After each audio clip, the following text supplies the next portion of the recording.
99% लोग भारत में ये भूल करते हैं, पहला प्रॉपर्टी रहने के लिए लेते हैं। ये सबसे बड़ा मिस्टेक। ये इमोशन है, पेरेंट्स के इमोशन, घर वालों के।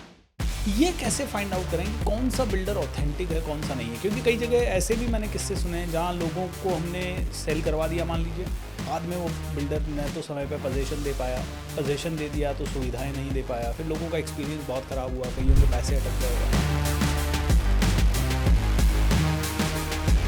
एक नया इन्वेस्टर कई चीज़ों को ध्यान नहीं रख पाता, तो कौन कौन सी चीज़ें हैं जो एक नए इन्वेस्टर को लैंड खरीदने से पहले ध्यान रखनी चाहिए? अब इस पे मैं 10 दिन पहले पोजीशन लूँ, इस पे आप जैसे भी चलाओ, आप मजदूर को लगा, बाउंड्री करवा, कोई विवाद होगा ना तो कोई ना कोई बंदा ज़रूर आ जाएगा। तो 10 दिन आप काम करेंगे भाई, उसके बाद दूंगा। ये आपने बहुत अच्छी चीज़ बताई। हाँ, क्या ये कंट्रोवर्सीज राइट हैं? जैसे उन्होंने सेक्स के बारे में भी ओपनली काफ़ी चीज़ें बोली है, नशे के लिए भी बोली है, उन्होंने ऑलमोस्ट हर धर्म के आदमी को भी क्रिटिसाइज़ किया है कि भाई हिंदू है तो ऐसे है, जैन है तो ऐसे है, हर धर्म पे उन्होंने कोई ना कोई टिप्पणी की हुई है, इस्लाम के लिए भी की हुई है। तो क्या सिर्फ ओशो ही राइट है? क्या उन्हीं की फिलॉसफी राइट है, बाकी लोगों की फिलॉसफी ठीक नहीं है? लोग सोचते हैं वो सनातन धर्म के खिलाफ थे, नहीं, मैं तो कहूँगा वो सनातन धर्म के प्रवर्तक थे, और ओशो ने सभी धर्मों के ऊपर अच्छा बोला है। हाँ, वहाँ जो कुरीति थी उसके ऊपर भी बोला है। ओशो एक आग थी, मैं ये कहना चाहूँ। जब बुद्ध पुरुष आते हैं ना, तो वो जो मान्यता है, जो गलत धारणा बन जाती है, हजारों साल से जो धर्म में धूल पड़ जाता है, उसको झाड़ने का काम करते हैं, और ये चीज लोगों को पछता है। ओशो इस बात को समझते थे कि सही चीज की पब्लिसिटी ना मीडिया नहीं करती। जी, ठीक है ना, शायद ओशो का ये स्ट्रेटजी होगा, उन्होंने किताब का नाम संभोग से समाधि रखा, क्योंकि उनको पता था कि ये ऐसा टॉपिक है या ऐसा नाम है। उनकी ब्रांडिंग सिर्फ 10 साल के अंदर इतनी हुई कि पूरे वर्ल्ड से लोग आए, और जर्मनी का राजकुमार उनका दरबान था। ओशो को लोग भगवान कहते थे, उनके अंदर भगवत्ता लोगों को दिखी।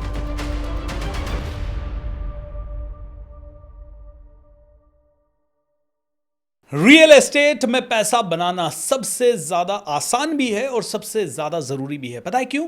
क्योंकि रियल एस्टेट वो फील्ड है जहां हर बिलियनर, हर मिलियनर, हर बड़ी कंपनी के सीईओ का पैसा लगा हुआ है। दोस्तों, हर इंटेलिजेंट आदमी रियल एस्टेट में पैसा इन्वेस्ट ज़रूर करता है। दोस्तों, अगर आपके पास पैसा नहीं है और फिर भी आप रियल एस्टेट में इन्वेस्ट करना चाहते हैं और उससे पैसा बनाना चाहते हैं, तो मैं चाहूँगा कि ये पॉडकास्ट आप अंत तक देखें।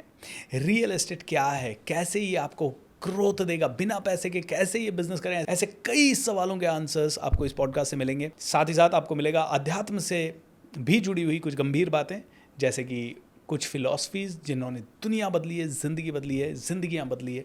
तो आइए मिलते हैं दोस्तों, स्वागत करते हैं आचार्य अमरेश झा जी का। एंड अमरेश जी बहुत ही अच्छे मित्र भी हैं और बहुत सक्सेसफुल रियल एस्टेट एंटरप्रेन्योर हैं, साथ ही साथ एक आध्यात्मिक टीचर भी हैं, इसीलिए आचार्य अमरेश झा। सो आचार्य अमरेश जी, आपका स्वागत है आज के इस पॉडकास्ट में। आई एम सो हैप्पी कि आप यहाँ पर आ रहे। How are you doing sir? बहुत बढ़िया, और मुझे भी बहुत प्रसन्नता हो रही है आपसे मिलके और इस पॉडकास्ट पे आकर। मैं तो इस पॉडकास्ट को ऑडियंस के लिए सबसे ज़्यादा वैल्यूएबल बनाना चाहता हूँ, और मुझे पता है आपकी जो नॉलेज है वो जब लोगों तक पहुँचेगी तो it is going to really really rock. तो आचार्य सर, पहला तो मैं आपसे सबसे क्यूरियस था, आपने रियल एस्टेट की जर्नी को क्यों चुना? क्योंकि मैं जानता हूँ कि आप आध्यात्म में भी बहुत हैं और फिर रियल एस्टेट में भी बहुत हैं, तो बहुत कम कॉम्बिनेशन ये देखा है जहाँ आदमी अध्यात्म की तरफ भी बहुत ज़्यादा है। क्योंकि आपने आचार्य पे लगाया, इसका मतलब है कि आप लोगों को अध्यात्म के बारे में काफ़ी शिक्षाएं देते हैं, एक सर्विस भी करते हैं, लेकिन opposite to it is real estate. But why real estate? जी, बहुत बढ़िया सवाल आप पूछ रहे हैं, और कई लोग मुझे ये बात पूछते हैं कि रियल एस्टेट में तो अलग तरह के लोग रहते हैं जी, तो आप क्यों आए? देखिए, कुछ ना कुछ तो हम व्यवसाय करते, कुछ ना कुछ बिजनेस करते हैं, क्योंकि हमारे गुरुजी घर छोड़ने की बात नहीं कहते हैं, जागने की बात कहते हैं। तो जब मैं सोचता हूँ, यदि मैं लोगों को मान लीजिए शेयर बाजार सिखाता जी, तो क्या होता, हो सकता है जिसको सिखाता वो पैसे आधे कर सकते थे।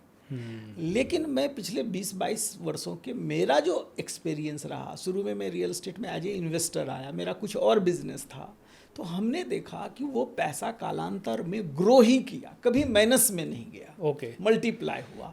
और जब मैं as a full time real estate में आया, जब लोगों को प्रॉपर्टी दिलाना शुरू किया, या आज मैं डेवलपर हूँ, तो मैं देखता हूँ कि जिनको प्रॉपर्टी बेचते हैं, दिलाते हैं, वो खुश होते हैं, पहला चीज़, क्योंकि उनकी वैल्यू बढ़ती है और हमें भी फ़ायदा होता है। तो यहाँ जो विन विन की बात स्टीफन कहते हैं, इस काम के अंदर मुझे लगता है कि लोगों का भी विन होता है और हमारा भी विन होता है, और इसलिए मैं सिखाता भी हूँ लोगों को, क्योंकि यहाँ जो भी व्यक्ति रियल एस्टेट में आएंगे, या जो दर्शक सुन रहे हैं, उनके भी पिताजी ने यदि इन्वेस्ट किया होगा या उन्होंने किया होगा, आज प्रॉपर्टी की वैल्यू बढ़ी है, तो हर जगह प्रॉपर्टी की वैल्यू बढ़ती है। तो आप इनमें से, मैंने देखा है कि आप एक कॉन्सेप्ट के बारे में बात करते हैं कि आपके पास पैसा नहीं है तब भी आप रियल एस्टेट कर सकते हैं, तो बिना पैसे के मैं कैसे करूंगा सर, क्योंकि इसमें तो बहुत पैसा लगता है, खरीदने में, बेचने में, कई चीज़ों में। जी, हमारा भी ऐसा ही बिलीव हुआ करता था शुरू में, क्योंकि मैं जब रियल एस्टेट बिजनेस के अंदर नहीं था तो हम लोग छोटे प्रोडक्ट बेचते थे, तो हमें लगता था यार कोई 25 लाख का, 50 लाख का, 1 करोड़ का प्रॉपर्टी कौन खरीदेगा। तो जिन लोगों को पैसा नहीं है, एक समय था BSR भाई कि मेरा लॉस जो पुराना बिजनेस था टोटली कोलैप्स हो गया, डूब गया। उस समय 70 इंस्टीट्यूट में चलाता था कंप्यूटर का। तो जब डूब गया तो मैं सोच रहा था क्या करूँगा, तो कोई ऑप्शन नहीं था, तो मैंने प्रॉपर्टी बेचना शुरू किया। तो जिनके पास पैसा नहीं है, पैसा होना बड़ा चीज़ नहीं है, प्रॉपर्टी बाय करने के लिए पैसा नहीं चाहिए, नहीं चाहिए। अच्छा, नहीं चाहिए, नहीं चाहिए। पहला चीज़ माइंडसेट चाहिए, जो आप भी सिखाते हैं। यदि हमें ये माइंडसेट बन गया कि रियल एस्टेट के थ्रू मैं मिलेनियर या मल्टी मिलेनियर या फाइनेंशियल फ्रीडम कर सकता हूँ, वेल्दी में बन सकता हूँ, तो पैसा तो आ जाता है, पैसा का तो आप जुगाड़ कर लेंगे। और चाहे बैंक हो, आप देखिए कि सबसे ज़्यादा लोन सस्ता किस चीज़ के ऊपर देता है, कार लेने पे, या पर्सनल लोन, या बिजनेस लोन, कि प्रॉपर्टी लोन। प्रॉपर्टी। तो लोग सोचते हैं कि प्रॉपर्टी खरीदने के लिए 1 करोड़ का प्रॉपर्टी लेंगे तो 1 करोड़ चाहिए, नहीं आपको 10 लाख रुपए चाहिए, बाकी तो आप उसका लिवरेज लेते हैं। रियल एस्टेट में सेम चीज़ है, यदि और भी आपके पास नहीं है पैसा, है तो थोड़ा प्रॉपर्टी खरीदिए, थोड़ा पैसा लगा के, नहीं है तो आप बेच सकते हैं। और यहाँ कई लोग कहते हैं कि नहीं, बेचने के लिए तो ये तो काम ठीक नहीं है। काम तो कोई छोटा बड़ा नहीं होता है। नहीं, बहुत ही इंटरेस्टिंग काम है। इनफैक्ट वही लोग कहते हैं जो कि काम ठीक नहीं है, जिनको बेचना नहीं आता जी, क्योंकि उनको लगता है अरे यार बेचने के लिए मुझे इसके पीछे पड़ना पड़ेगा। मैं सेल सिखाता हूँ सर, आप रियल एस्टेट सिखाते हैं, मैं सेल सिखाता हूँ, और मैं कहता हूँ सेल्स में तो व्यवहार बनाना है, अपने आप बिकती है चीजें, व्यवहार बनाने में सेल्स तो सर्विस है ना, सेल्स तो हेल्पिंग है। आप किसी को अच्छे प्रॉपर्टी दिला रहे हैं, उनकी नीड है, आप नहीं बेचेंगे कोई और बेचेगा, 100% कहीं और खरीदेगा, हो सकता है गलत जगह से खरीदे। यदि आप ईमानदारी से ये सोच के जो मैं किसी का हेल्प कर रहा हूँ, किसी का मदद कर रहा हूँ, तो वो भी खुश होंगे और आपके पास भी पैसा आएगा। और करेक्ट, जहाँ पे आप इन्वेस्ट करना चाहते हैं वही प्रॉपर्टी अगर आप दूसरों को भी रेकमेंड कर रहे हैं तो उसमें कोई दिक्कत वाली बात नहीं है, अगर आपके पास पैसे होते और आप वहाँ खरीदते। ये स्वाभाविक रूप से होता है। जब मैं एक घर खरीदता हूँ, फ्लैट खरीदता हूँ, जमीन किसी कॉलोनी में खरीदता हूँ, तो मैं स्वाभाविक रूप से चाहता हूँ जो मेरा कोई रिश्तेदार, मेरा दोस्त, मेरा रिलेटिव आ जाए उस कॉलोनी के अंदर। करेक्ट, तो ये तो होता ही, आपको कोई पैसा ना भी दे तब भी आप ये काम तो करते ही हैं। तो जैसे एक यंगस्टर, मान लो एक कॉलेज से बाहर निकला कोई लड़का, अब उसको पैसे कमाने की भूख बहुत ज़्यादा है। अब वो क्या करता है, पहले तो नौकरी करता है 8-10 साल, फिर वो शेयर मार्केट में सीखने की कोशिश करता है, ऑनलाइन कुछ करने की। जब अगर वो रियल एस्टेट में आ जाए, क्योंकि मैं भी इस फेवर का आदमी हूँ कि रियल एस्टेट में हर अमीर आदमी पैसा इन्वेस्ट करता है, तो हर कस्टमर को उसका ऑलरेडी पता है, किसी को समझाने की ज़रूरत नहीं है कि तुम्हारे को इसमें इन्वेस्ट करना चाहिए या नहीं करना चाहिए, बस उसको इतना सा समझाने की ज़रूरत है कि ये प्रॉपर्टी वैल्यूएबल है। तो एक यंगस्टर अगर रियल एस्टेट में आना चाहे कॉलेज की तुरंत बाद या कॉलेज के साथ साथ, तो क्या स्टेप्स उसमें इन्वॉल्व हैं आचार्य जी? जी, मैं ये कहना चाहूँगा कि रॉबर्ट कियोसाकी 4 क्वाड्रेंट की बात करते हैं, आप भी मिले हैं, आप भी जानते हैं, सारी दुनिया जानते हैं उस बात को। तो मुझे भी लगा रियल एस्टेट में भी 4 क्वाड्रेंट है। क्या है? पहला क्वाड्रेंट है कि आप पैसा कमा रहे हैं। मान लिया आपने इंजीनियरिंग किया, किसी MNC में आपकी जॉब लग गई, 40-50 हज़ार महीना या 2 लाख रुपए महीना आप कुछ कमा रहे हैं। कमा रहे हैं तो उसमें से बचत करिए और इन्वेस्ट करिए रियल एस्टेट में। पहला तो पहला है बायर कैटेगरी। दूसरा कैटेगरी है सेलर का। चलो मेरे पास है ही नहीं, मैं 20 साल का हूँ, अभी जस्ट ग्रेजुएट हुआ हूँ, नौकरी अच्छी नहीं लगी, क्या करूँ? सेल्स शुरू करूँ। तो आप एज ए सेलर बन जाओ, यहाँ कोई पैसा नहीं लगता है। तो ये पहला 2 क्वाड्रेंट है। दूसरा 2 क्वाड्रेंट है, आपके पास पैसा है, आप अच्छा बिजनेस कर रहे हैं और आपको समझ में आ गया। जैसे मैं पहले इन्वेस्टर था, दूसरा बिजनेस में था, मुझे समझ में आ गया रियल एस्टेट में तो पैसा अच्छा हो सकता है, बन सकता है। लोग स्वाभाविक रूप से पैसा यहीं लगाते हैं। आपके कोई भी जानने वालों को उठा करके आप देख लेंगे तो हर किसी का जो वेल्दी है, जो अमीर हैं, जिनके पास पैसा है, वो प्रॉपर्टी में ही लगाते हैं। 70 to 80% भारतीय का वेल्थ जो है ना वो प्रॉपर्टी के अंदर है। ठीक है, शेयर बाजार में अभी भी कहते हैं 5% लोग हैं, 5%। ठीक है, तो बाकी पैसा कहाँ जा रहा है? और जो 5% है उनमें भी काफ़ी लोग लॉस खा रहे हैं। जी, तो आप तीसरा कैटेगरी है डेवलपर और बिल्डर का। तो बहुत सारे लोग मुझसे पूछते हैं ये तो मुश्किल काम है, कुछ ही लोग कर सकते हैं। मैं कहूँगा कि मैं रांची में रहता हूँ, छोटा सा शहर है, Tier 3 सिटी है, वहाँ 250 बिल्डर है जी, और उस शहर में ही 5,000 करोड़ के भी बिल्डर हैं। सोचिए, अभी दिल्ली बॉम्बे की बात नहीं कर रहे हैं। आज मैं आ रहा था तो लोधा के बारे में पढ़ रहा था, 50,000 करोड़ की कंपनी है। बेंगलोर में प्रेस्टीज 50,000 करोड़ की है, दिल्ली में गुड़गांव में DLF 50,000 करोड़ की कंपनी। संभावना देख लीजिए कितना ऊपर है। करोड़ का तो इनका टर्नओवर है। हाँ, उसके अलावा अगर ठीक इनका है, वैल्यूएशन देखो, इनकी आप प्रॉपर्टीज सोचिए की वैल्यू देखो कितना है। तो आप भी डेवलपर बिल्डर बन सकते हैं यदि आपके पास बिजनेस का अनुभव है और आपके पास थोड़ा सा फैमिली का सपोर्ट है, बैकग्राउंड है, और नहीं तो कनेक्शन ऐसा है, आपके जैसे लोग हैं कोच सिखाने वाले या पैसा इन्वेस्ट करने वाले, तब भी बन सकते हैं। और चौथा है कि मेरे पास पैसा ठीक ठाक है, 2-4-5 करोड़ है, तो मैं इन्वेस्टर कैटेगरी है उसके लिए। इन्वेस्ट करिए, थोड़ा सा ड्यू डिलीजेंस करिए, स्मार्ट मूव करिए, किसी अच्छे प्रोजेक्ट में इनिशियली पैसा लगाइए। तो ये चारों रास्ता में से कोई एक रास्ता आपको देखना चाहिए यंगस्टर को कि मुझे कौन सा चूज करना है। एक्सीलेंट। अब इसमें सर एक चैलेंज आता है जी। अब नोएडा में हम बैठे हैं आज, और नोएडा में हज़ारों बिल्डर्स हैं। आपने कहा रांची में 250 बिल्डर है, गुड़गांव NCR में हज़ारों होंगे। ये कैसे फाइंड आउट करें कि कौन सा बिल्डर ऑथेंटिक है, कौन सा नहीं है? क्योंकि कई जगह ऐसे भी मैंने किस्से सुने हैं जहाँ लोगों को हमने सेल करवा दिया, मान लीजिए भैया ये वाला बिल्डर बहुत अच्छा है और दिखने में भी स्कीम बहुत अच्छी थी, बाद में वो बिल्डर न तो समय पे पोजीशन दे पाया, ना ही पोजीशन दे दिया तो सुविधाएं नहीं दे पाया, फिर लोगों का एक्सपीरियंस बहुत ख़राब हुआ, कईयों के पैसे अटक गए, हार्ड अर्न मनी है, मोटा इन्वेस्टमेंट है, तो नाम भी ख़राब हो जाता है। तो कैसे पता करें कि कौन सा इन्वेस्टमेंट सही है रियल एस्टेट में और कौन सा बिल्डर सही है? दो अलग अलग क्वेश्चन है। कौन सा इन्वेस्टमेंट मुझे रिटर्न देगा, ये कैसे पता करूं, और कौन से बिल्डर्स वगैरह के साथ में जाऊं? जी, पहला चीज़ मैं बिल्डर से लेता हूं क्योंकि आप उसी की बात किए थे।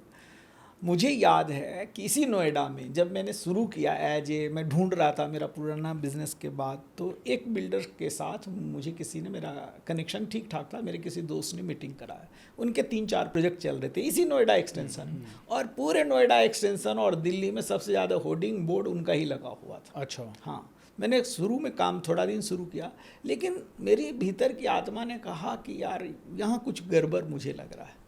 यकीन मानिए तब तो वो बिल्डर फ्लॉप नहीं हुआ, 1-2 साल के बाद वो कंपनी बंद हो गई, लोगों के पैसे फंस गए, प्रोजेक्ट अटक गया, वो लोग जेल में। नाम किसी का कहना अच्छा मुझे नहीं लगता है। एक तो आपको अपने आँखों को खुला रखना है, जगह जा रहे हैं फील करना है।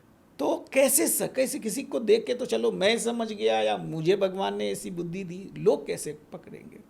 पहला चीज़, यदि बहुत ज़्यादा लालच हो, बहुत ज़्यादा कमिटमेंट बिल्डर कर रहा हो, जैसे वो लोग भी कमिटमेंट करते थे कि हर महीने आपको 1% रिटर्न देंगे जब तक पोजीशन नहीं मिल रहा है, तो यदि कोई अभी बनने से पहले इस तरह की रिटर्न की बात कर रहा है तो इसका मतलब वो कहीं ना कहीं पैसा को रोटेट कर रहा है, किसी और का पैसा आपको पैसा चाहिए। हाँ, तो इस तरह की ज़्यादा लालच में ना फंसे। या कोई कह रहा है जी 5 गुना हो जाएगा, तो लोग लालच जहाँ रहता ज़्यादा लोग अट्रैक्ट होता है, तो उस लालच में पहला चीज़ ना जाए। दूसरा चीज़, बिल्डर का प्रोफाइल चेक करें, उन्होंने क्या पहले कोई प्रोजेक्ट बना करके दिया है। तीसरा चीज़, उनका जाएं सोशल मीडिया अकाउंट पे, गूगल आजकल है कि पता करें, यदि पता कर सकते हैं पहले कोई केस तो नहीं चल रहा, पहले किसी प्रोजेक्ट में उनका प्रॉब्लम तो नहीं है, लोग उनके बारे में क्या कह रहे हैं, उनकी कंपनी के बारे में क्या कह रहे हैं।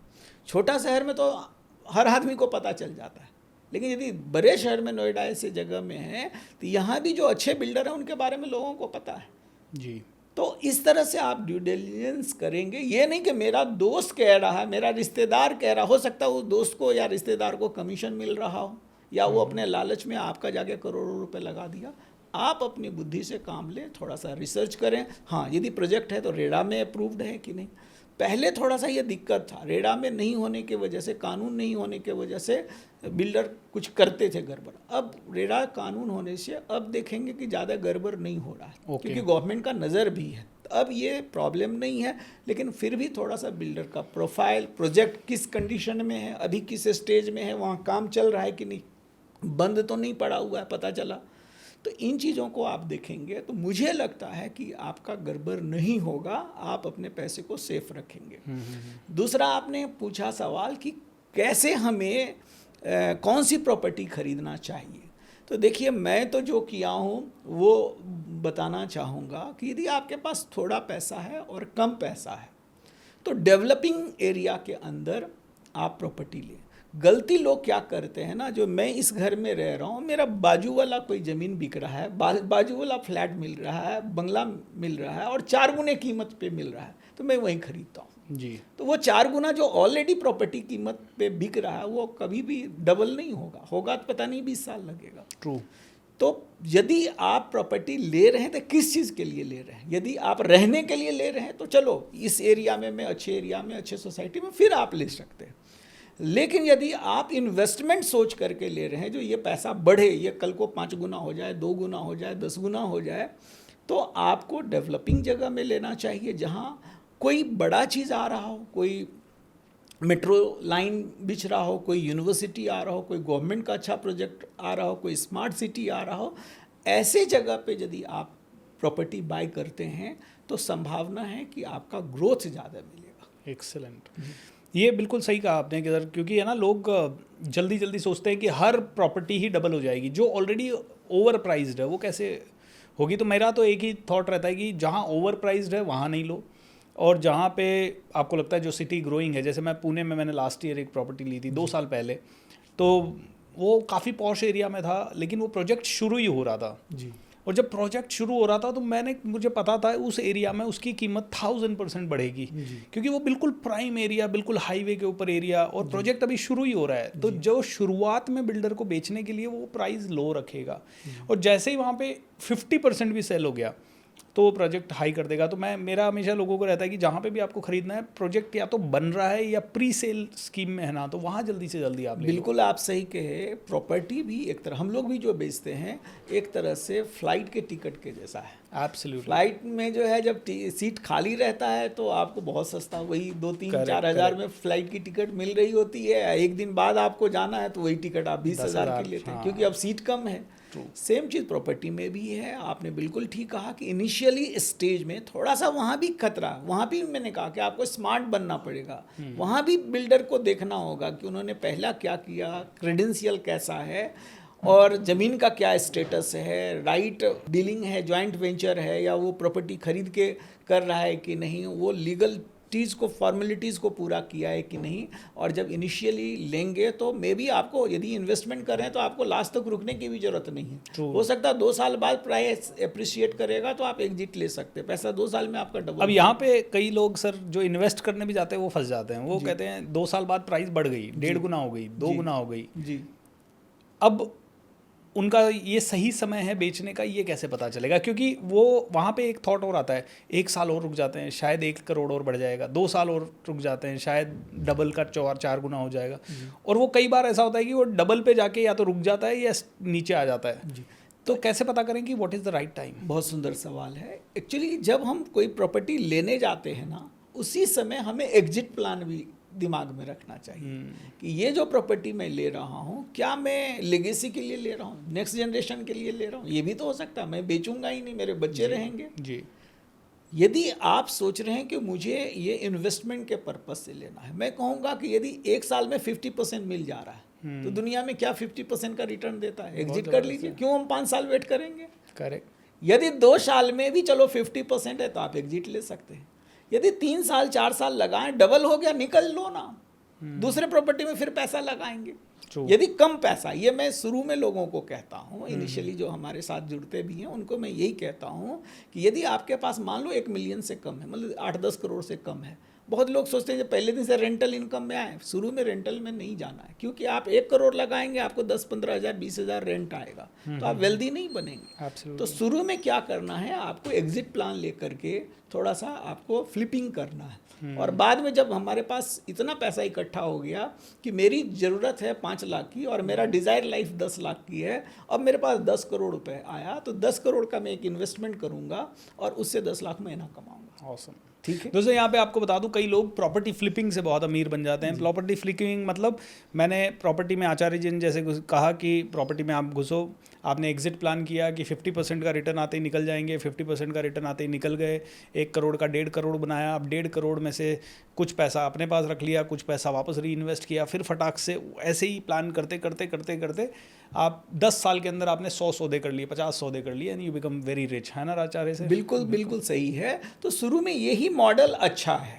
हाँ, यदि तब फ्लिपिंग नहीं करना है, कई लोग कहते हैं ना लॉन्ग टर्म में डेफिनेटली बढ़ेगा, यदि आप 20 साल होल्ड करेंगे तो दूरदृष्टि आपको रखना चाहिए, तब आपको होल्ड करके बैठना चाहिए। यदि आपके पास सेकेंड इनकम जो है वो अच्छा है, हर साल मैं एक प्रॉपर्टी ले सकता हूँ या हर 6 महीना में ले सकता हूँ, हर में मेरे पास इतनी इनकम है महीने की 50 लाख की, हर महीना एक प्रॉपर्टी तो मैं ले सकता हूँ, मुझे ज़रूरत नहीं है फ्लिपिंग करने की। That's great. उसको मैं 20 साल के लिए रखूँगा, 5 साल के 10 साल के लिए रखूँगा, लेकिन मेरे पास तो इतना ही पैसा है जो वो डाउन पेमेंट मुश्किल से मैंने 5 लाख या 10 लाख इकट्ठा किया है, और वो भी पहला 99% लोग भारत में ये भूल करते हैं, पहला प्रॉपर्टी रहने के लिए लेते हैं। ये सबसे बड़ा मिस्टेक। ये इमोशन है, पेरेंट्स के इमोशन, घर वालों के इमोशन, मेरे घर वालों अपने ने खुद के इमोशन हाँ, भी, अरे खुद का घर होना चाहिए, एक तो घर पे ले नहीं लो रहना, पहले, हाँ। घर वालों भी ऐसे कहते हैं, और शादी हो गई तो सबसे पहला दबाव घर लेने का। जी ठीक है। इनफैक्ट अभी थोड़े दिन पहले ही मेरा एक स्टूडेंट था, वो मुझे मिला और उसने कहा सर मेरे भाई का घर हो गया, मेरा भी चाहिए अब जल्दी से जल्दी। मैंने कहा ये गलती मत कर देना, अभी तू सेटल नहीं है, अभी तू सिर्फ 50,000 रुपये कमा रहा है, तूने अगर प्रॉपर्टी ले ली इस समय तो ये समझ ले तेरी ग्रोथ खत्म हो गई, क्योंकि तू प्रॉपर्टी लेगा, लोन पे लेगा, वो लोन की ईएमआई तू अगले 10 साल देगा, तेरी इनकम बढ़ने का तेरे पास कोई ऐसा प्लान है क्या कि 50 से तू 5 लाख जल्दी पहुंच जाए? नहीं है, तो आगे बहुत दिक्कत होगी, रिस्क नहीं होगा।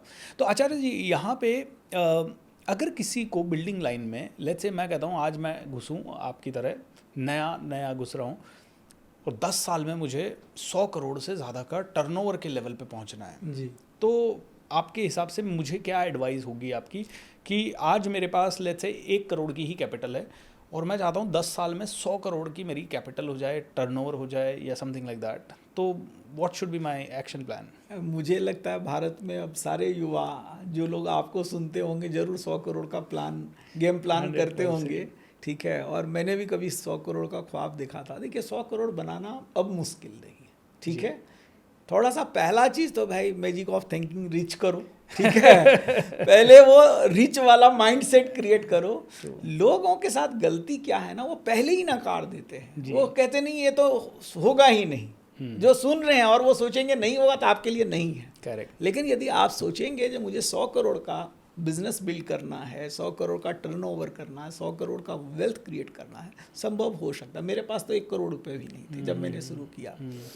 1 करोड़ रुपए है तो मैं कहूँगा यदि डेवलपमेंट में आना चाहते हैं, ठीक है, एज ए डेवलपर बनना चाह रहे हैं, तो आप यदि 2 टियर 3 टियर सिटी में हैं या छोटे शहर में डिस्ट्रिक्ट हेडक्वार्टर में और ज़्यादा अपॉर्चुनिटी है, अच्छा, तो आप ना 1 एकड़ 2 एकड़ 4 एकड़ का जमीन ढूंढो। ठीक है, और मिल जाएगी और 1 करोड़ में मिल जाएगी। नहीं, 5 एकड़ 5 करोड़ का है आपके पास, 1 करोड़ अभी है ना, 4 लोग और पार्टनर ढूंढ लो, तो 4 और पार्टनर ढूंढ लो, या आप 1 करोड़ रुपए बयाना दो। थोड़ा स्मार्ट बनना पड़ेगा, थोड़ा स्किल लेना होगा कि बेचना कैसे है। ठीक है, उस प्रॉपर्टी को थोड़ा सा आपको डेवलप करना चाहिए, जैसे कि बाउंड्री वॉल कर दिए, रोड निकाल दिए। ठीक है, 10 15 20 लाख उस पर खर्चा भी करिए, कोई अच्छा आर्किटेक्ट से डिज़ाइन ले लिए, थोड़ा अप्रूवल ले लिए, छोटे शहर में अप्रूवल भी आसानी से मिल जाता है, गवर्नमेंट के नॉर्म्स को भी पूरा कर लिए और अब मार्केटिंग में उतर गए। ठीक है, और आजकल सोशल मीडिया मार्केटिंग है, डिजिटल मार्केटिंग है, नेटवर्क बनाओ, इवेंट में जाओ, वहाँ जाके लोगों के साथ कनेक्शन बनाओ, अपने शहर में कोई BNI जैसा संस्था है उसमें जाओ, हमारे जैसे क्लब में आ जाओ, जो हम क्लब बनाए क्यों बनाए, लोग आपस में नेटवर्किंग करें। और वहाँ से आप यदि 1 करोड़ की पूंजी से भी करेंगे और 5 एकड़ में यदि आप डेवलपमेंट करते हैं तो सेलेबल आपके पास 4 एकड़ रहेगा। और 4 एकड़ में जो है करीब करीब 4 चौके 16, करीब 1.5 लाख स्क्वायर फीट से ज़्यादा, 1.25 लाख स्क्वायर फीट होगा। आप यदि उस पर 500 रुपये भी पर स्क्वायर फीट में मार्जिन रखते हैं, हमारे यहाँ डिसमिल चलता था, हम लोग डिसमिल में ज़्यादा समझते हैं, ठीक है, 50,000 भी डिसमिल करते हैं तो 2 करोड़ रुपए, 1 करोड़ रुपए अगले 1 साल 2 साल के अंदर आप 2 करोड़ में बदल लेंगे। और अगला बार आपको हिम्मत आ जाएगा। हिम्मत जब आएगा, चलो 5 में भी रिस्क नहीं लेना है तो आप और सस्ता ज़मीन ढूंढो, 1 करोड़ या 50 लाख रुपए में एकड़ के हिसाब से, तो आप एक जितना पैसा उतना पे ही करो। ट्रू। थोड़ा, क्योंकि हमेशा रियल एस्टेट में अमीर बनने के लिए लिवरेज लेना चाहिए। बिल्कुल। चाहे आप ग्रांड कार्डोन को सुनेंगे, चाहे रॉबर्ट किसी को भी सुनेंगे, वो सब लोग लेवरेज लेते हैं। चाहे कोई भी बड़े बिल्डर बने हैं, ठीक है, तो उन्होंने भी जितना पैसा था उतने में नहीं खरीदारी किया। ये सोना नहीं खरीदना है। करेक्ट। 1 करोड़ है तो हिम्मत करो 5 करोड़ 10 करोड़ का माल खरीदने की, चलो 2 करोड़ से शुरू करो। तो अगले बार आपके पास 2 करोड़ आ गए, 1 करोड़ लगाए, अगले 1 साल में हमने 2 करोड़ बना लिया, अब कैपिटल 2 करोड़ का है, अगले बार और बड़ा प्रोजेक्ट करेंगे। और जो चीज़ आपने कहा कि टाई अप करेंगे, ज्वाइंट वेंचर करेंगे, लोगों के को पार्टनर बनाएंगे, प्रॉफिट में शेयरिंग करेंगे, क्या हर्ज बनता है। करेक्ट। तो हमेशा यदि आपके साथ कोई इन्वेस्ट करने को तैयार है, भरोसा आप पे लोग करने को तैयार है, तो लोगों के पैसे को, अदर पीपल मनी को आपको लेना है और उसका लिवरेज लेना है। 10 साल बहुत है, 5 साल से 10 साल आइडियल टाइम है कि आप 100 करोड़ की वेल्थ क्रिएट कर लेंगे। क्योंकि एक एक प्रोजेक्ट यदि आपने ढंग की, ये जैसे मैंने कहा कि मैंने एक ज़मीन खरीदा 12 करोड़ रुपए में रांची के हार्ट ऑफ द सिटी के अंदर, क्या 12 करोड़ मेरे पास थे? नहीं थे। हमें जगह पसंद, मेरे पास 1 करोड़ रुपए था, एक फ्लैट यहीं दिल्ली में बेचा था, तो उसी का पैसा था, तो हमें किसी ने दिखाया, मुझे इमीडिएट पसंद आ गया और तभी हमने डिसीजन लिया। तो वो बाकी के 11 करोड़ कहाँ से लाए? बाकी के 11 करोड़ हमने बुद्धि लगाया। एक हमारे पास ऑलरेडी लैंड था, उसको भी सेल किए, 3-4 करोड़ वहाँ से आ गए। तब भी 5-6 करोड़ बच रहा था, तो हमने लोगों को ऑफर दिया कि भाई इसमें जो फ्लैट में बनाऊंगा, आपको नॉर्मली रेट होगा 1 करोड़, आपको 50 लाख में दे रहा हूँ। लोग तुरंत तैयार हो गए, किसको पसंद नहीं है। तो आपने मतलब लैंड का डील करने से पहले ही जी 25 हमारे जो मित्र थे फ्लैट बेच दिए? नहीं बेचे नहीं, हमारे साथ जो मित्र थे, हमारे जो क्लोज लोग थे, जो क्लोज कनेक्शन के लोग थे, उनको हमने ऑफर दिया कि इस लैंड खरीदने में आप हमारी मदद करो, इस पे जो फ्लैट बनाएंगे और उसमें से कुछ पैसा, कुछ फ्लैट आपके, इसको कहते हैं कन्वर्जन। मान लीजिए आपके पास जमीन है और मैं उसमें फ्लैट बना रहा हूँ, तो उसका कुछ हिस्सा हम देते हैं, 30%, 40%, 50%, डिपेंड ऑन कितना बड़ा जगह है। तो हमने ये ऑफर, क्योंकि जमीन तो उनका था नहीं, जमीन किसी और का था। बाय द वे जमीन बिरला जी से मैंने खरीदा था, तो जमीन किसी और का था।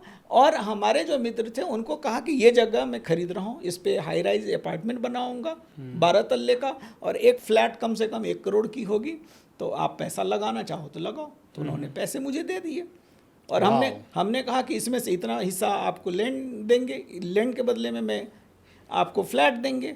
और उन लोगों का यकीन मानिए कि जिस दिन लॉन्च हुआ उस दिन उनके पैसे डबल हो गए। क्या बात है दोस्तों। कहते हैं ना, पैसा बनाने के लिए पैसा नहीं चाहिए, पैसा बनाने के लिए दिमाग चाहिए, पैसा बनाने के लिए हौसला चाहिए। ये कॉन्फिडेंस जो आपने दिया ना सर उन लोगों को कि भाई तुम दो मुझे 50 लाख, तुम्हें पैसा मैं डबल करके दूंगा, ये कॉन्फिडेंस देना, आदमी डर जाता है, अरे आज मैंने उनका पैसा ले लिया और डबल नहीं दे पाया तो उनका डबल हमें नहीं पता हुआ था ना, जमीन तो है ना, चलो जमीन का शेयर दे देंगे। फ्लैट हम नहीं भी बना पाए तो उतना टुकड़ा उनको जमीन देंगे। जमीन आज वही जगह जो हमने 12 करोड़ का लिया आज 22 करोड़ का है 2 साल के अंदर।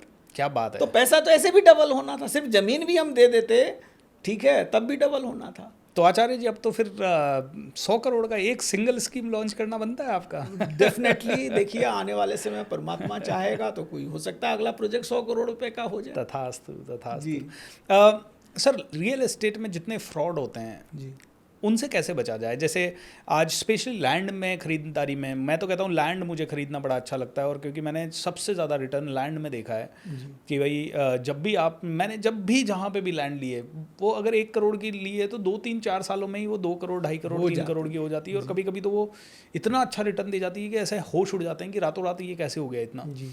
तो मैं आपसे पूछना चाहूँगा, जैसे लैंड में ना बहुत फ्रॉड होते हैं कि एक ही लैंड 2-2 बार 3-3 बार बेची हुई है, उनके मैप्स वगैरह प्रॉपर नहीं है, एक नया इन्वेस्टर कई कई चीज़ों को ध्यान नहीं रख पाता। तो कौन कौन सी चीज़ें हैं जो एक नए इन्वेस्टर को लैंड खरीदने से पहले ध्यान रखनी चाहिए? देखिए, यदि आप लीगल को खुद नहीं समझते, आप खुद ही एक्सपर्ट नहीं हैं, तो आपको एक्सपर्ट का हेल्प लेना चाहिए। लोग सोचते हैं 1 करोड़ मैं लगाऊंगा और मैं भरोसे में खुद ही पैसा बचा लूँ। आप 10,000 रुपये खर्चा कर दो। आप पता करो कि कौन सिविल के अच्छे लॉयर हैं, कौन इसके जानकार हैं। हर शहर में होता है। और मैं तो बड़ा अच्छा चीज़ लोगों को बताता हूँ, यदि फ्लैट लेना है, पेपर चेक करना है, बैंक चले जाओ। हर बैंक में तो आपका अकाउंट तो होगा, तो वहाँ एक लीगल एडवाइजर रहता, वो आपको चेक कर देगा। क्यों कर देगा? कि बैंक ने जिसको अपने पैनल में रखा है, ही इज एक्सपर्ट है। आप क्योंकि बैंक हर महीना 10 आप एक खरीद रहे हो, हर महीना बैंक 10, 20, 50 लोगों को प्रॉपर्टी दे रहा है, उसी से आप करवा लीजिए ना, बैंक को आप मत बताइए। या आप अपने जान पहचान में थोड़ा सा आप रिसर्च करेंगे, पता कर लेंगे कौन एक्सपर्ट है, वो कंसल्टेंसी फीस लेगा। क्योंकि जो पेपर आप सोचे नहीं होंगे, वो पेपर का वो डिमांड करेगा। तो पहला चीज जो है, पेपर दुरुस्त होना चाहिए। करेक्ट। दूसरा चीज, आप यदि जमीन खरीद रहे हैं तो उस जगह पे जाइए, क्या उस बंदे का पोजीशन है या वो अभी खेत है। खेत है तो आप कहिए मैं इधर अभी एडवांस दे रहा हूँ 50,000, 1 लाख रुपए, आप मान लीजिए 1 करोड़ का सौदा ले रहे हैं। अब इस पे मैं 10 दिन पहले पोजीशन लूँगा, इस पे आप जेसीबी चलाएं, आप मजदूर को लगाएं, बाउंड्री करवाएं, कोई विवाद होगा ना तो कोई ना कोई बंदा जरूर आ जाएगा। तो 10 दिन आप काम करेंगे भाई, उसके बाद दूंगा पैसा। ये आपने बहुत अच्छी चीज़ बताई। हाँ, तो ये फिजिकल आपको हो गया। लीगली आप कई बार क्या है, पेपर कागज में ठीक है, लेकिन वहाँ कब्जा किसी और का है। ट्रू। तो उस केस में भी लोग अटक जाता है। वो कहता है मैं तो बेचने वाला था जी, अब तो दूसरा परेशान कर रहा, दूसरा कह रहा जी मेरा भी इसमें हिस्सा है। तो ये दूसरा भी काम आपको करना चाहिए जी। और तीसरा, यदि हो सके तो, हालांकि प्रॉपर्टी में लोग आप जानते हैं कच्चा पक्का दोनों काम करते हैं, तो इनिशियली पैसा जो है, जब तक पोजीशन ना हो, रजिस्ट्री ना हो आपकी, तब तक व्हाइट में दीजिए। तो आपके पास भी एक प्रूफ है, कल को कोई चीज़ होगा। गलती क्या होता है, जहाँ लोग कच्चा पैसा देते हैं, सब पैसा पहले वो ले लेता है। ट्रू। कल को कुछ गड़बड़ हुआ तो आपके पास ना कुछ लिख के दिया, ना आपको कोई प्रूफ दिया, और वो कहा कि भाई पैसा तो आपने दिया ही नहीं। और वो लिख के भी दिया तो वो तो इलीगल है। इलीगल है, उसका तो कोई वैल्यू नहीं है। तो कोशिश करें व्हाइट में। अब धीरे धीरे मोदी जी के आने से एक चीज़ तो हुआ है कि कैश का कारोबार धीरे धीरे बंद हो रहा है। करेक्ट। ठीक है, लेकिन यदि आप व्हाइट में दे सकते हैं तो लोग क्या बचाते हैं, जो मुझे 8% लग जाएगा, 7% लग जाएगा स्टाम्प फीस। अरे भाई, सरकार को भी दीजिए, देश को भी दीजिए, देश कैसे ग्रो करेगा। करेक्ट। आप 1 करोड़ की प्रॉपर्टी ले रहे हैं तो आप सोचिए 1 करोड़ 10 लाख रुपए की मुझे प्रॉपर्टी पड़ रहा है। तो आपको यहाँ पे सॉरी माफ़ी चाहूँगा रोकने के लिए, आपको सबसे ज़्यादा चैलेंजेस कब आए प्रॉपर्टी के इस बिज़नेस में? क्या चैलेंजेस आए होंगे और कौन कौन से चैलेंजेस जनरली आ जाते हैं? देखिए, हमारे यहाँ अलग चैलेंज है झारखंड में सबसे बड़ा जो चैलेंज है ना, वो है CNT एक एक्ट है, मतलब छोटा नागपुर टेनेंट एक्ट कहते हैं, जहाँ की जो वहाँ ट्राइबल लोग जो हैं, आदिवासी लोगों का जनरल लोग नहीं ज़मीन खरीद सकते हैं। अच्छा। तो वहाँ पे वही कई लोग आदिवासी को जनरल बना करके बेच देते हैं। यही आप जिस शहर में आप ले रहे हैं, वहाँ पे वो ज़मीन बेचने वाला सही है कि नहीं, या वहाँ पे कोई ऐसा कानून तो नहीं है जी कि, या कहीं सीलिंग एक्ट तो नहीं है कि वो ज़मीन आप ले ही नहीं सकते, लेकिन आपने ले लिया। गलत ज़मीन ही, ज़मीन का नेचर गलत था और आपने ले लिया तो अटकेगा ही उसमें। ना आप घर बनाएंगे, ना प्रोजेक्ट होगा, ना किसी को आप कल को बेच सकते हैं। तो ये सबसे ज़्यादा पहला प्रॉब्लम होता है। दूसरा, कुछ असामाजिक लोग भी हैं। ठीक है, यदि आपने गलत लोगों के साथ सौदा कर लिया, वो ब्रोकर हो या बीच में दिलाने वाले लोग हैं, और आपने एडवांस दे दिया, मान लीजिए 1 करोड़ की प्रॉपर्टी में 10 लाख रुपए दे दिया, और वो बंदा ठीक नहीं है, तो 10 लाख लेके ही गायब हो जाएगा। करेक्ट। तो ये भी प्रॉब्लम हमने भी फेस किया है। तो ये 2 चीज़ आप यदि ठीक करेंगे। तीसरा, एक 2 प्रॉपर्टी में हुआ कि हमने लोकेशन सही चूज़ नहीं कर पाए। हमें लगा कि ये ग्रो हो जाएगा, तो लोकेशन समझना और सही लोकेशन कैसे समझते हैं वो लोकेशन? क्योंकि है ना, ये तो कई जगह आजकल कोई भी बिल्डर आता है, वो इतनी हाइप क्रिएट कर देता है जी, यहाँ से तो हाईवे निकलेगा, यहाँ से तो एयरपोर्ट निकलेगा, यहाँ तो मतलब बना बहुत ज़बरदस्त निकलेगा पे मत जाइए। क्या हाईवे पे काम चालू हो गया, अच्छा वो ये बताएंगे कि अच्छा ये तो जो है एक्सप्रेसवे यहाँ से पास हो गया, जी। वो एक्सप्रेसवे हो सकता है 15 साल तक बनना शुरू ही ना हो। ट्रू। यदि उस पर काम चालू हो गया, उसका मास्टर प्लान आ गया है और आपको दिख रहा है फिजिकली, तो अब आप मानो। अभी आने वाला तो देश में बहुत चीज़ आने वाला रहता है। अभी यहाँ एम्स आ गया, एयरपोर्ट आ गया, एयरपोर्ट का अभी क्या कंडीशन, अगले कितने साल बाद वो एयरपोर्ट चालू। सर यहाँ पे तो बस टाटा ने अभी अभी जमीन खरीदी है, बहुत बड़ा प्लांट लगेगा, वो जी, कब लगेगा? अभी वही मैं कह रहा हूँ, अभी जमीन यदि ले लिया तो पहले पता करो। और टाटा अभी किस स्टेज पे है, ठीक है। यदि उन्होंने काम चालू किया तो हम मानेंगे कि हाँ भाई टाटा को पैसे की दिक्कत नहीं है, 2 साल 3 साल में ये प्रॉपर्टी ग्रो हो जाएगा। तो ये चीज़ आपको देखना है। और कई बार क्या है ना, हम ऐसे लोकेशन में ले लेते हैं, दूर का मतलब इतना दूर ले लेते हैं जहाँ की अगले 10 साल तक कुछ होता नहीं है, और या ऐसे लोकेशन पे ले लेते हैं जहाँ बहुत हाइप क्रिएट हो गया। जी। जैसे मान लीजिए द्वारका एक्सप्रेस वे यहीं दिल्ली में, अब या ये यमुना एक्सप्रेस वे जहाँ जेवर एयरपोर्ट, इतना हाइप क्रिएट लोग कर देते हैं जो एक्चुअल वैल्यू है उससे 5 गुना 10 गुना ऑलरेडी प्रॉपर्टी की कीमत बढ़ चुकी है। अब जो शुरू में आए थे उनको तो प्रॉफिट होगा, लेकिन जो अभी 10 गुना पे ले रहे हैं, बाय कर रहे हैं, या 5 गुना जो बढ़ गया है तब ले रहे हैं, अब इनको कब बढ़ने में, 5 गुना होने में कितना समय लगेगा। ट्रू। तो ये चीज़ है, तो सही लोगों को पहचानें, सही लोकेशन को आप पहचानें, और लेन देन में साफ रहें, तो आप कल को नहीं फंसेंगे। आचार्य जी, मैं ना थोड़े दिन पहले लास वेगस गया था, वहाँ एक रियल एस्टेट की बहुत बड़ी कॉन्फ्रेंस थी, 5000 लोग आए थे। मैंने देखा विदेशियों का रियल एस्टेट के कारोबार को करने का तरीका और उत्साह एक अलग ही है। जी, मैंने देखा कि वो लोग तो इतना उत्साहित रहते हैं, इतने क्रिएटिवली रहते हैं, और वहाँ तो खैर सब चीज़ें ऑर्गेनाइज्ड है। बट एक बहुत अच्छी चीज़ मैंने उन लोगों से सीखी कि आजकल वो प्रॉपर्टी खरीदने और बेचने के लिए ऑनलाइन ही प्रॉपर्टी दिखा देते हैं और ऑनलाइन ही सब कुछ हो जाता है, लेकिन इंडिया में ऐसा नहीं है। लेकिन आपका क्या ख्याल है, क्या ये पॉसिबल है? जी, सबसे पहला चीज़ तो एक चीज़ देखिए कि हम लोगों के पास कोई ट्रेंड आने में थोड़ा टाइम लगता है, 10-15 साल लग जाते हैं, ठीक है। जो वहाँ हो रहा है आज होगा इंडिया में 15 साल बाद आप देखेंगे, 20 साल बाद देखेंगे। रियल एस्टेट को लेके कोई एजुकेशन यहाँ नहीं रहा। हालांकि हमने देखा, हमारे पेरेंट्स ने कहा कि भाई पैसा प्रॉपर्टी में लगाओ, हमने अपने रिलेटिव को देखा जो वेल्दी हैं उनके पैसे प्रॉपर्टी में लगे हुए हैं। तो ये अवेयरनेस, जैसे हर कोई आज स्टॉक मार्केट सिखा रहा है, आप देखिए कम से कम 100 आपको ट्रेनर मिल जाएंगे, लेकिन रियल एस्टेट पे बात करने वाले, और रियल एस्टेट में उल्टा वो सब लोग आके क्या बोलेंगे, यहाँ पैसा मत डालो, ये तो एफडी की तरह है। ये वही लोग बोलते हैं जो रियल एस्टेट में नहीं। जैसे एक बहुत बड़ी चीज़ बोली जाती है कि रियल एस्टेट में डालते समय तो डाल दोगे, बेचते समय बिक नहीं पाएगा टाइम पे। मैं आपसे कहना चाहूँगा कि यदि आपने सही लोकेशन में प्रॉपर्टी लिया है, एक दिन में प्रॉपर्टी बिक जाती है। अच्छा। हाँ, मेरे पास यहाँ 5 फ्लैट थे, 5 फ्लैट हमने जिस दिन कोविड में क्या हुआ, पहले मैं रेंट पे चढ़ा दिया जब मैं रांची गया तो कोविड में आप जानते हैं बहुत सारे रेंटर चले गए घर, तो बहुत खाली रहता था, या आता था फिर थोड़े दिन में खाली करके चला जाता था। तो हमने डिसीजन लिया आप बेच देंगे, थोड़ा सा डिस्काउंट में बेचना पड़ा मार्केट वैल्यू से 10-15%, लेकिन 1 महीने के अंदर बेच दिया। तो यहाँ सवाल आता है कि मैं फ्लैट खरीद के उसे रेंट पे दूँ या दुकान खरीद के उसे रेंट पे दूँ, कौन सा ज़्यादा अच्छा है? ये भी आपका अच्छा सवाल है। नॉर्मली दुकान जो है ना ROI ज़्यादा देता है हमारे यहाँ, ठीक है। तो ROI का मतलब ये है कि हमने 1 करोड़ रुपए लगाया तो दुकान में आपको 7-8% ROI आ जाता है, 6% से ऊपर आ जाता है। लेकिन फ्लैट में थोड़ा ROI कम आता है, लेकिन रेंटर ज़्यादा है रेजिडेंशियल में, ये भी ध्यान आपको रखना है। अच्छा, रेजिडेंस में कई सारे मॉल आप देखेंगे कि खाली रहते हैं। करेक्ट। आपके शहर में एक मॉल खुला और उसके बगल में एक और नया मॉल आ गया, उससे अच्छा आ गया, दूसरा आता है तो उससे बढ़िया लेके आता है, ज़्यादा फैसिलिटी लेके आता है, ज़्यादा बड़ा ब्रांड को लेके आता है, और ट्रैफिक यदि वहाँ गया उस मॉल के अंदर, तो जो दुकान आपके यहाँ लगा हुआ है ना वो भी वहाँ उठ के चला जाता है।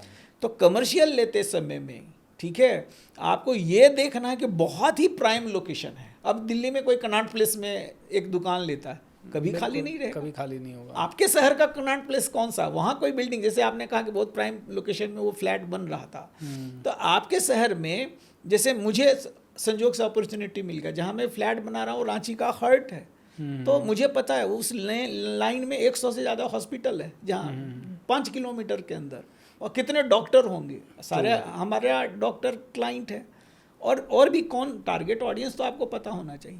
तो ऐसे लोकेशन पे आपका यदि कमर्शियल है या वो शॉप है जहाँ पे क्राउड ज़्यादा है और अपॉर्चुनिटी अभी कम है, अभी कम मॉल है, कम दुकान है, कम शॉप है, कम ऑफिस है, तो आप जा सकते हैं। तो नॉर्मली 80% जो है रेजिडेंशियल का मार्केट है, तो कोई ज़रूरी नहीं है कि हम वो उसी में लेंगे। कमर्शियल हमेशा महंगा भी रहता है। सेम बिल्डिंग के अंदर रेजिडेंशियल 5,000 रुपये स्क्वायर फीट मिलेगा, तो 1,000 स्क्वायर फीट का फ्लैट आपको 50 लाख में मिलेगा उसी बिल्डिंग के अंदर, मतलब उसी प्रेमाइस में। यदि वो कमर्शियल होगा तो 20,000 रुपये स्क्वायर फीट होगा या 30,000 रुपये होगा, तो आप 1,000 स्क्वायर फीट के लिए 3 करोड़ रुपये देंगे। ट्रू, मतलब कमर्शियल उतना ही ज़्यादा महंगा भी महंगा भी है, तो बात दोनों है। तो यदि आपको सही लोकेशन पे कमर्शियल मिलता है तो कमर्शियल में भी जा सकते हैं, ठीक है, आरओआई के लिए, कैश फ्लो के लिए। और अच्छे जगह पे आपको यदि रेजिडेंशियल है, हाँ रेजिडेंशियल में आप यदि रिटर्न के लिए चाहते हैं, कैश फ्लो के लिए चाहते हैं, तो डेवलपिंग एरिया में फिर मत लीजिए वहाँ पे, क्योंकि लोग बसने में टाइम लगता है, तो फिर खाली रहेगा। अब आज अमरीश जी, यहाँ एक क्वेश्चन आता है, जैसे बहुत बड़े बिजनेसमैन हैं, टाटा, अंबानीज, और मतलब इनको तो छोड़ देते हैं, लेकिन कई ऐसे बिजनेसमैन हैं जिनके बारे में मैंने सुना है कि वो हज़ार करोड़ के भी कमा लेते हैं, लेकिन वो तब भी रेंट पे रहते हैं। वो कहते हैं कि यार हमें नहीं बनानी प्रॉपर्टी, वो अपने बिजनेस में ही लगाते रहते हैं पैसा। तो ऐसा क्या होना चाहिए, या क्या ऐसा थॉट रहता है उन लोगों का जिसके कारण वो प्रॉपर्टी में नहीं लगाते हैं? बिल्कुल सही सवाल है। मैं जब पहली बार पैसा कमाना शुरू किया ना दिल्ली में, तो उस समय मुझे उतनी बड़ी घर की ज़रूरत नहीं थी, 3 BHK की। मेरी शादी हुई थी, बच्चे भी नहीं थे, तो मैं 1 BHK खरीद सकता था 2003 में। और लेकिन उस समय में 1 BHK यहाँ 5 लाख में मिलता, जिस एरिया में मैं था। लेकिन मैंने 3 BHK खरीद लिया और 15 लाख रुपए का। तो मैं समझता हूँ उस समय मुझे कोई बताने वाला नहीं था, तो मेरी ये भूल थी जो मैं बड़े घर में रह रहा हूँ। वही 10 लाख रुपए को मैं 2 कमर्शियल ले सकता था, और वहाँ से मेरी 20-30 हज़ार रुपये की इनकम चालू हो जाती। करेक्ट, ठीक है। तो इसलिए जो समझदार लोग हैं, स्मार्ट लोग हैं, और इसलिए मैं रांची जब से गया हूँ 10 साल में, अभी भी मैं रेंट पे हूँ, अभी भी रेंट पे हूँ। क्यों? कि जिस फ्लैट में मैं रह रहा हूँ 1.25 करोड़ रुपए का वो फ्लैट है, और 1.25 करोड़ रुपए की फ्लैट की जो मैं रेंट दे रहा हूँ सिर्फ 25,000 रुपये दे रहा हूँ। और जो मैं 1.25 करोड़ रुपए में किसी लैंड में इन्वेस्ट करता हूँ, तो मिनिमम जो मुझे जो मेरा जो एक्सपीरियंस है 20% का मिनिमम, मान लीजिए 25%, 30%, 20 से 30% के आसपास रिटर्न आता है। ओके। तो 1.25 करोड़ रुपए का 20% भी एक साल में कितना आ रहा है, आप समझिए करीब करीब 50 लाख रुपए। ट्रू। और मैं रेंट जो पे कर रहा हूँ 25,000 से, वो रेंट पे कर रहा हूँ सिर्फ 3 लाख रुपए। तो इसमें कौन सी बुद्धिमानी है कि मैं सिर्फ दिखाने के लिए, जब भाई मैं 1.25 करोड़ के फ्लैट में हूँ और मैं 1.25 करोड़ अपना पूंजी लगा दिया, तो 1.25 करोड़ का तो इंटरेस्ट ही 1 साल का बहुत ज़्यादा हो जाता है। ठीक है, या मैं अपना चाहे लोन लूँ चाहे ये लूँ। तो इसलिए यदि आप समझदार हैं तो आपको इन्वेस्टमेंट करना है, पैसा भी है तो आप इन्वेस्ट करो प्रॉपर्टी के अंदर। और इसीलिए जो बड़े लोग हैं उनको ये बात पता होता है। और कई लोग प्रॉपर्टी में इन्वेस्ट करते हैं या बिजनेस में इन्वेस्ट करते हैं, ना कि रहने के लिए घर खरीदते हैं। और जो दर्शक सुन रहे हैं उनको भी मैं कहना चाहूँगा कि पहला प्रॉपर्टी ये भ्रम है, ये गलती आप कर रहे हैं कि आपने EMI में जा कर के अपने लिए घर ले लिया, कार ले लिया, ये सबसे बड़ी गलती होगा। पहला प्रॉपर्टी आपको कैश फ्लो के लिए चाहिए या बढ़ाने के लिए चाहिए। एब्सोल्युटली। दोस्तों, प्रॉपर्टी खरीदना इंपॉर्टेंट है, लेकिन वो इन्वेस्टमेंट के लिए खरीदें, पैसा बनाने के लिए खरीदें, उसको निकालने के लिए खरीदें, उससे स्वाइपिंग के लिए खरीदें, खुद के रहने के लिए खरीदे हुए 1.25 करोड़ रुपए हो सकता है आपका 25-30 हज़ार रुपये, जैसे आचार्य जी ने कहा कि आपका इंटरेस्ट बच सकता है, या आपका रेंट बच सकता है। लेकिन रेंट बचाते बचाते वो 1.25 करोड़ रिकवर करने में आपको पता नहीं 20 साल लग जाएंगे, या उससे ज़्यादा भी लग सकता है। आई थिंक 3 लाख रुपए अगर आपको रेंट मिल रहा है तो 20 क्या 30-40 साल निकल जाएंगे। जबकि वही 1.25 करोड़ अगर आपने सही जगह पे इन्वेस्ट किया तो 500 करोड़ हो सकता है 20 सालों में। तो बिल्कुल बिल्कुल, बहुत सारे उदाहरण ऐसे हैं जो 1.25 करोड़ का 125 करोड़। मैं जो दिल्ली में पहला प्रॉपर्टी लिया था, मैंने कहा ना मेरा मोटिवेशन कैसे आया, तो जहाँ मैं रहता था संत निरंकारी कॉलोनी में, उसके बाजू में एक आउटर रिंग रोड उस समय निकला था, उसके उस तरफ संत नगर बुराड़ी करके एक जगह है, वो सब अनडेवलप्ड कॉलोनी था। तो उस समय 2,000 रुपये गज मिलती थी, यहाँ गज चलता है, तो 2 लाख में 100 गज। वो 100 गज की कीमत आज क्या होगा, आप अंदाज़ा लगाइए। 20 साल बाद, 22 साल बाद आज वहाँ पे 1 से 2 लाख रुपए गज है। 2,000 रुपए वाला। हाँ, तो 100 गुना हुआ कि नहीं? बिल्कुल। तो 1 करोड़ का आप भी यदि कहीं भी लगाएंगे, यदि सही जगह आप इन्वेस्ट करेंगे तो अगला 20 साल में 50 से 100 गुना हो सकता है। 100% होता है। अब ये बताइए सर, प्रॉपर्टी के बारे में हर किसी को नॉलेज नहीं होती, एक फियर भी रहता है, यहाँ तो मोटा पैसा लगता है।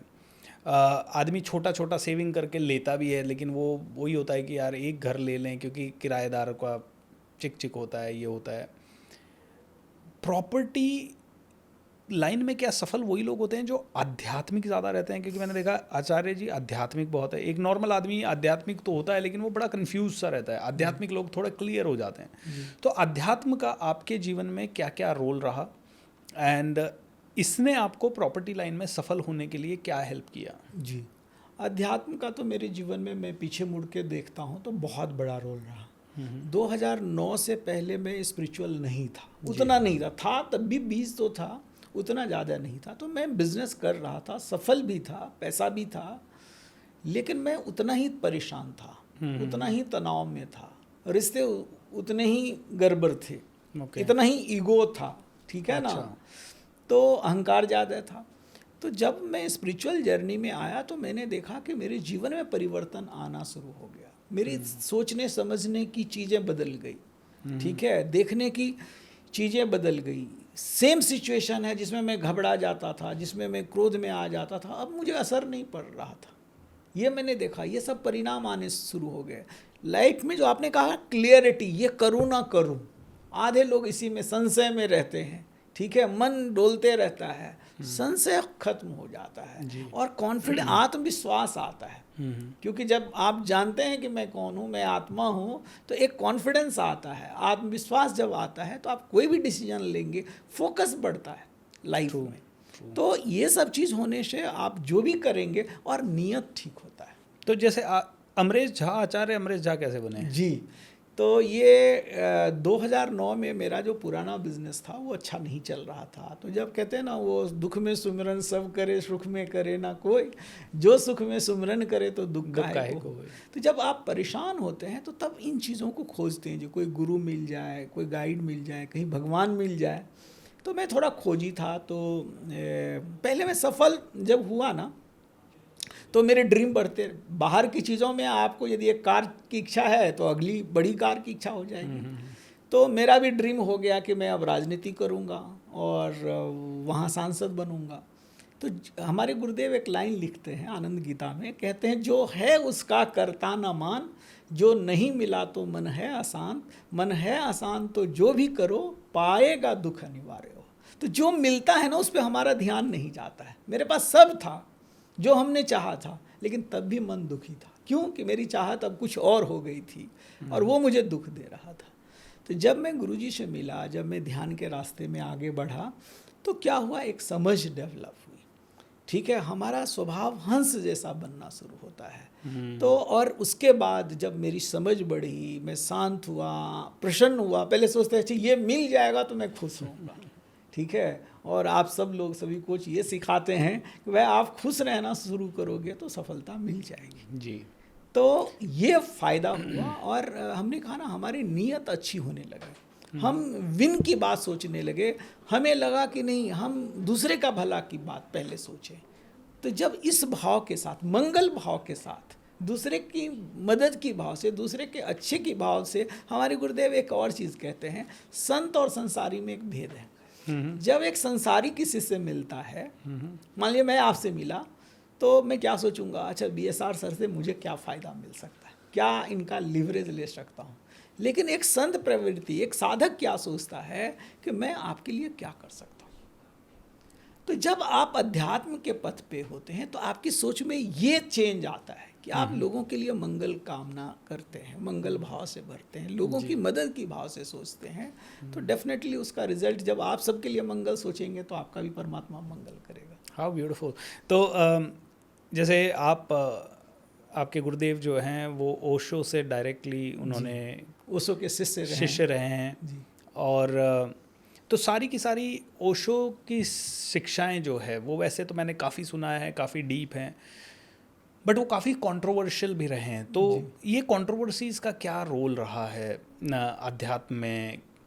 क्या ये कंट्रोवर्सीज राइट हैं? जैसे उन्होंने सेक्स के बारे में भी ओपनली काफ़ी चीज़ें बोली है, नशे के लिए भी बोली है, वो ओपनली ये भी बोलते हैं कि भाई हज़ारों चीज़ें, उन्होंने ऑलमोस्ट हर धर्म के आदमी को भी क्रिटिसाइज़ किया है कि भाई हिंदू है तो ऐसे है, जैन है तो ऐसे है, वो अपने ईगो के लिए कपड़े उतार रहे हैं और क्या प्रूव करना चाहते हैं। मतलब वो हर धर्म पे उन्होंने कोई ना कोई टिप्पणी की हुई है जी, मतलब इस्लाम के लिए भी की हुई है जी। तो क्या सिर्फ ओशो ही राइट है? क्या उन्हीं की फिलॉसफी राइट है, बाकी लोगों की फिलॉसफी ठीक नहीं है?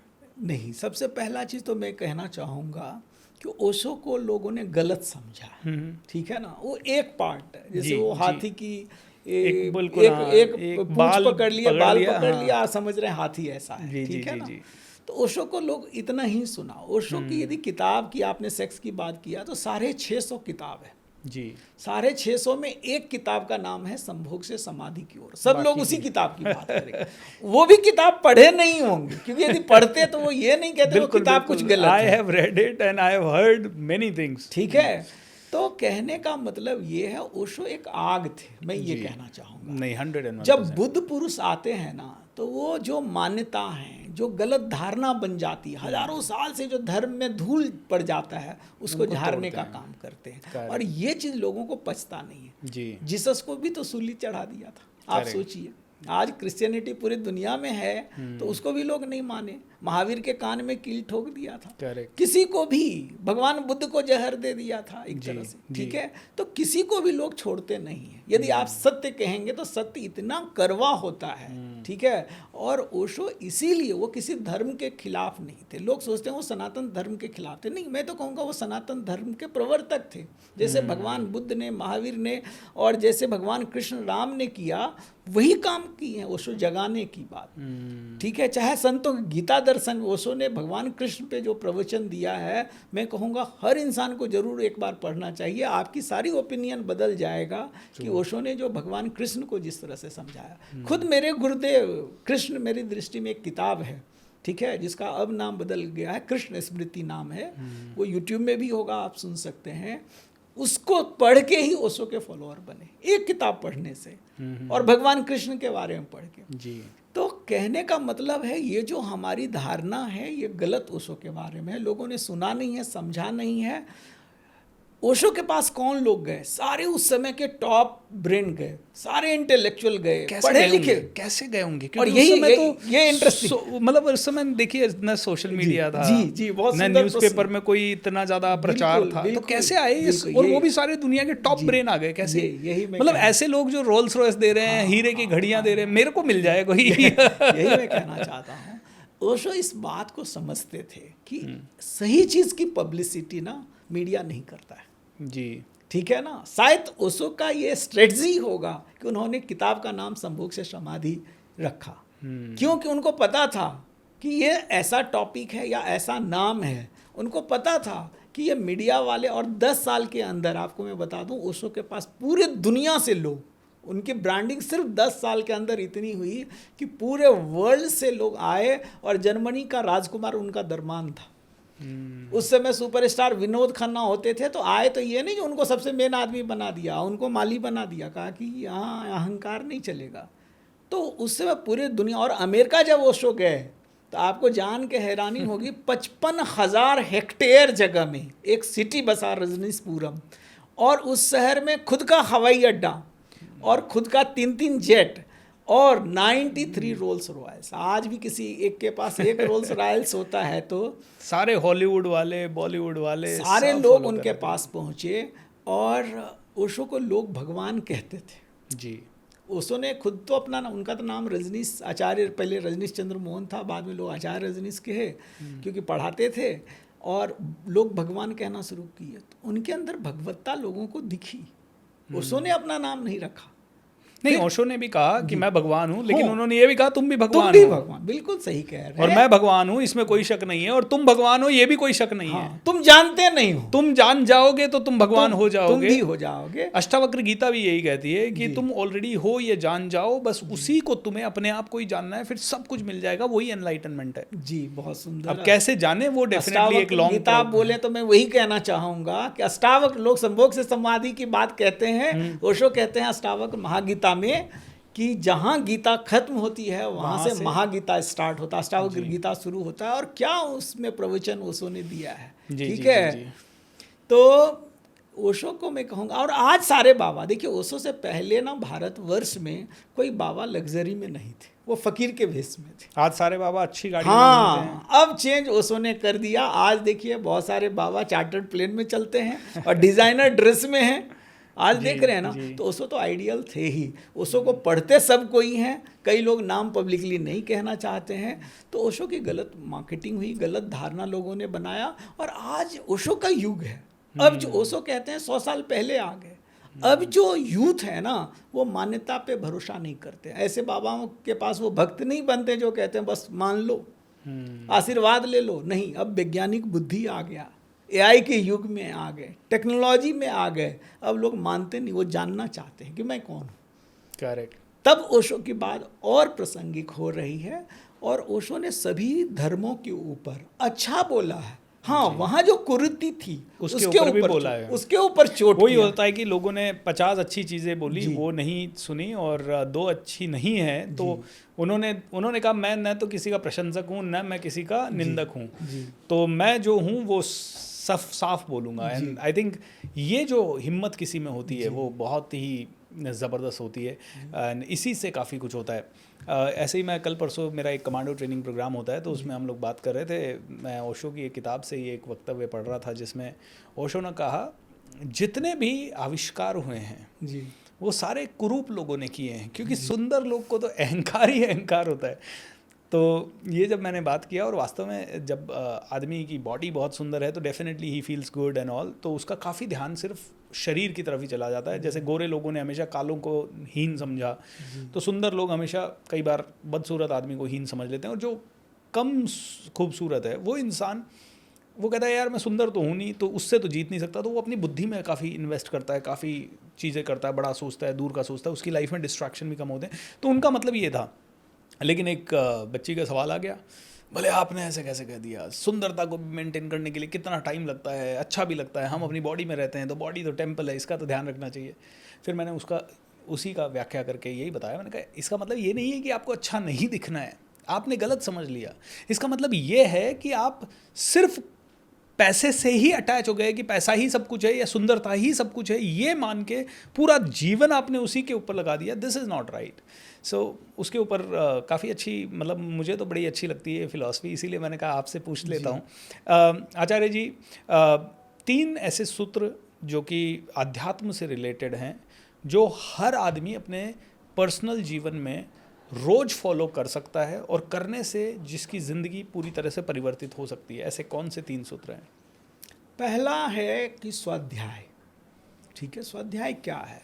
खुद को जाने। ठीक है, हमारी चेतना बाहर दौड़ रही है, हम आँख से बाहर देखते हैं, कान से बाहर से सुनते हैं, बाकी चीज़ों में दौड़ रही है। तो पहला, थोड़ा सा समय खुद के तरफ मुड़े, थोड़ा सा ध्यान के लिए समय, थोड़ा सा एकांत के लिए समय। हम एकांत में रह ही नहीं पाते। पीछे कोविड आया तो लोग घर में अकेला रह ही नहीं पा रहे थे। तो थोड़ा सा खुद के साथ समय बिताएं। दूसरा चीज़, थोड़ा सा पढ़ाई करें, ज्ञान की बात सुने। चाहे ओशो को सुनना अच्छा लगता है कि रामकृष्ण परमहंस को पढ़ना अच्छा लगता है, जिनके साथ आपका दिल लग जाए। ठीक है, योगानंद जी को पढ़ना अच्छा लगता है तो उसको पढ़ें। और उसको कहते हैं श्रवण। पहले सुने, जैसे पॉडकास्ट सुन रहे हैं तो सुने, फिर होता है मनन, उस पर विचार करें, और फिर तीसरा होता है निध्यासन, उस पर अब चले। तो ये दूसरा स्टेप है। और तीसरा मुझे लगता है अध्यात्म में आगे बढ़ने के लिए और जीवन में उतारने के लिए, डेली लाइफ में लाने के लिए एक गुरु तो चाहिए। करेक्ट। ठीक है, गुरु साहिबान कहते हैं गुरु बिन गम्य न उपजे। गुरु के बिना ज्ञान नहीं आता है। आज के डेट में हमें एक जगह से दूसरी, यहाँ से दिल्ली जाना होता है तो गूगल मैप हमें गुरु का गाइड का काम करता है, जीपीएस लगा देते हैं। तो एक गुरु को ढूंढें, जाएं सबके पास, सबकी बात सुने, जहाँ पे दिल की घंटी बज जाए। जब संसार में तो हजारों लड़की होती है, लाखों लड़की होती है, लेकिन जिससे आपको प्रेम होता कैसे पता चल जाता है? जी, घंटी ठीक बज है, जाती है। घंटी बज जाती है। तो ऐसे ही जब कोई जगह बजा घंटी दे। बज जाए तो फिर उसे उसको पकड़ अपना लो फिर। उसको अपना लें। ठीक है, किसी कोच आपके जैसे लोग मिल जाएं तो फिर मत भटको, फिर 10 जगह मत जाओ, आज इनका प्रोग्राम कर रहे हैं, कल उनका, परसों उनका करें। ये 3 काम मुझे लगता है कि स्वाध्याय, थोड़ा सा हम साधना सीखें, अपने भीतर थोड़ा ध्यान के लिए, जो भी साधना आप सीख रहे हैं कहीं से भी, उसके लिए समय निकालें। दूसरा पढ़ाई करें, और तीसरा जो गुरु कह रहा है सो करें, गुरु कहे से कीजिए। तो गुरु के बताए हुए रास्ते पे आगे बढ़ें। इन चीज़ों के लिए यदि समय निकालते हैं तो आपका लाइफ बैलेंस होगा। क्या बात है। तो आचार्य जी, बहुत बहुत ज़बरदस्त ये कॉन्वर्सेशन हमारा रहा। रियल एस्टेट और अध्यात्म की एक ज़बरदस्त कहते हैं कि कॉम्बिनेशन है आप, जहाँ हज़ारों लोगों को आप इंस्पायर कर रहे हैं कि कैसे रियल एस्टेट में आगे बढ़ा जाए। And at the same time आपका दूसरा अवतार पूरा अलग है, जहाँ आप आश्रमों में रहते हैं, काफ़ी लोगों को इंस्पायर करते हैं। This is so beautiful sir. बहुत मज़ा आया आपके साथ ये कॉन्वर्सेशन करने का। सवाल तो बहुत आ रहे हैं मेरे मन में, समय की थोड़ी पाबंदी है एंड पॉडकास्ट काफ़ी लंबा भी हो जाता है। बट ऐसा कोई जाते जाते सूत्र बताएंगे जो आपकी लाइफ को पूरा यू टर्न कर दिया हो, जिसके कारण, मतलब होते हैं ना हज़ारों लर्निंग्स हम सीखते हैं। मेरी ज़िंदगी में मैंने बहुत सीखा, बहुत सारे टीचर से सीखा, लेकिन एक लाइन ने मेरी ज़िंदगी को जितना ग्रोथ दिया उतना किसी और लाइन ने नहीं दिया। उसको मैं रोज़ जीता हूँ। When you support the world selflessly, the whole universe supports you endlessly. जब आप पूरे दिल से किसी चीज़ को सपोर्ट करते हैं तो पूरा ब्रह्मांड आपको सपोर्ट करता है, वो भी बहुत अद्भुत रूप से। तो इस लाइन ने मुझे बहुत कुछ करवा दिया, इस लाइन ने मुझसे।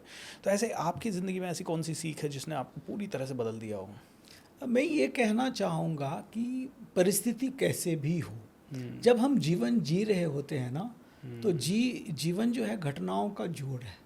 कभी अच्छा और बुरा दोनों चलता है। हमेशा अच्छा किसी के लाइफ में नहीं चला। चाहे अच्छा कभी विराट कोहली हो या सचिन हो, उनका भी फॉर्म खराब हो जाता है। और धोनी के शहर से हूँ तो धोनी का भी देखिए अभी IPL अच्छा नहीं चला।